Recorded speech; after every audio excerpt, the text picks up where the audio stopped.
Well, we're going to be speaking today with Tami Zawistowski. She is a candidate for a representative in the 61st District, and that includes East Granby, Suffield, and Windsor. Do I have that right? Yes, you do. Well, it's a pleasure to be here, Tami, and have a chance to talk with you. Well, thank you for the opportunity. I really appreciate it. Your campaign objectives going forward and your platform you've been running on, and actually, why are you running? I'm running because I really think I can make a difference. My objective is to try to bring some common sense back to Hartford. I'm a small business owner. I've been a business owner for the past 16 years. I buy and sell used and rare books, and that's one of the things that's led me to run, because I sell books internationally. I sell to libraries, collectors, but most of my merchandise I buy locally, usually from mostly North Central Connecticut. And over the years, people sell books for different reasons. In the past few years, it's gotten more difficult for people. They're selling their books because, and other things, because they're moving out of state, because their kids can't find jobs here. They're moving out of state because they can't afford to live here anymore. They're selling their books because they need the money. And it's been very sad to see. And I grew up in Connecticut. I was born and grew up here. And I just hate to see that happening. And I thought that it's my personal responsibility to get involved, and that's one of the reasons that I'm running. Now, part of your campaign, or a good portion of your campaign, to find out what's going on and what's on people's minds out there has been actually going door to door. Is that Yes. correct? And what do people say? It's been great. I've been meeting some wonderful people going door to door. I've as of right now, I've been over personally to 1,300 people. They're worried. They're very, very concerned about the economy, particularly. They don't like what they're seeing, and some of them are just they're losing their. Some of them have lost their jobs. That's the saddest part.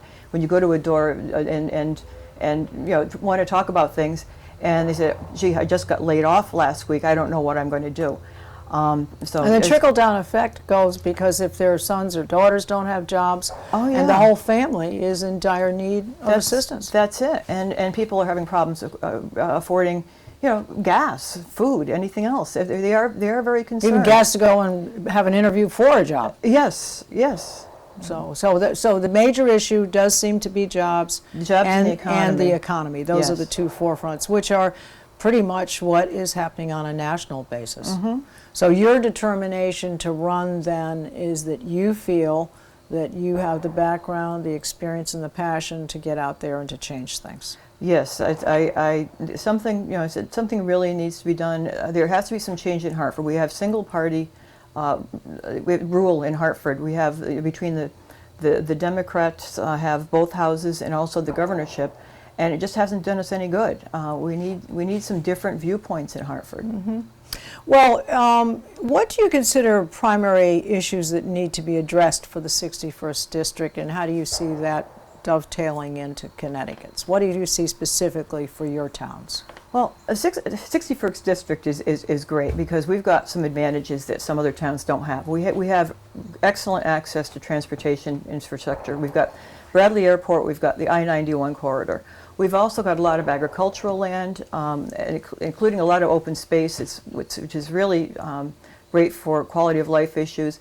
Even recreational, we've got the Farmington River, we've got a lot of other things going for us. And I think that if we can get the state back on its feet, that this district will be among the first to really start prospering. We do have little spots that are of economic viability. We've got a lot of high-tech companies. We've got a lot of aerospace companies surrounding the airport, which have been a real bright spot for us. But we need to get that expanded. We need to be able to get our regular small businesses going. So you see some tangible things that you can hang your hat on, but it needs to get that pace moving. Yeah. And a lot of the small businesses, what the problem is a lot of it's the regulatory climate, is in addition to the taxation.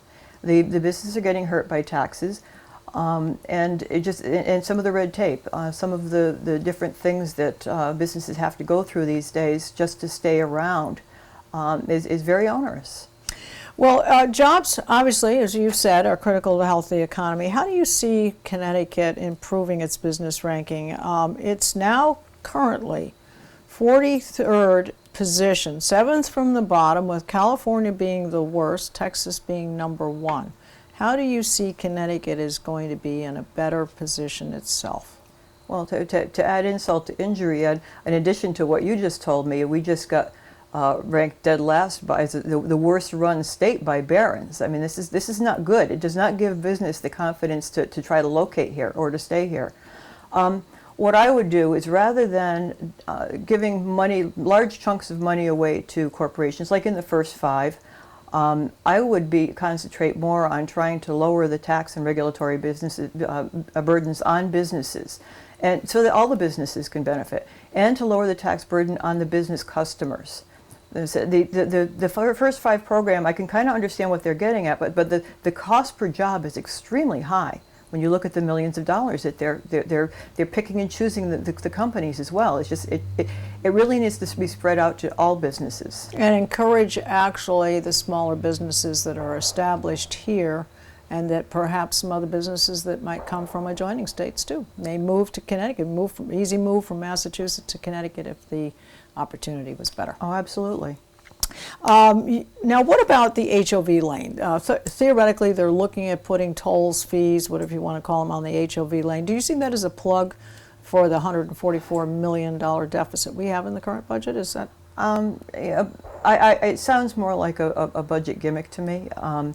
I think that they're trying to find anything to raise revenue and not maybe thinking it through. The state doesn't have a revenue problem. The state has a spending problem. We really need to cut the spending. And instead of trying to deal with little projects like trying to get the tolls on the HOV lanes, I mean, we don't know how much it's going to cost to be able to collect those tolls either. Well, with less people traveling because of the gas issue, it may not be that much. Yeah, I mean, we don't need to spend money on projects like that. And like, for example, the busway, the new Hartford New Britain busway.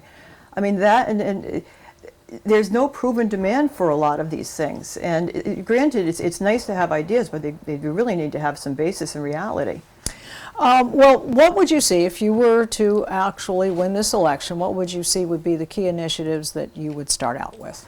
Number 1, I would try to get the state spending down, try to get the waste out of the budget. Would want to try to reduce taxes as much as possible. I would want to eliminate the business entity tax. I know that it was cut in half, but why have it at all? I would like to deal with unfunded mandates that increase our town's budgets and in turn increase our property taxes. I would like to deal with maybe reform of binding arbitration, which is also a major disadvantage to our towns. Those would be 4 big areas. Well, what I'd like to do is to give your website so that the viewers out there can follow you in your campaign going forward, and it is www.Tami, that's T-A-M-I-Z, for the 61st.com. Well, I want to thank you very much for your time, Tami, and wish you a lot of luck in your campaign. Thank you very much. Okay.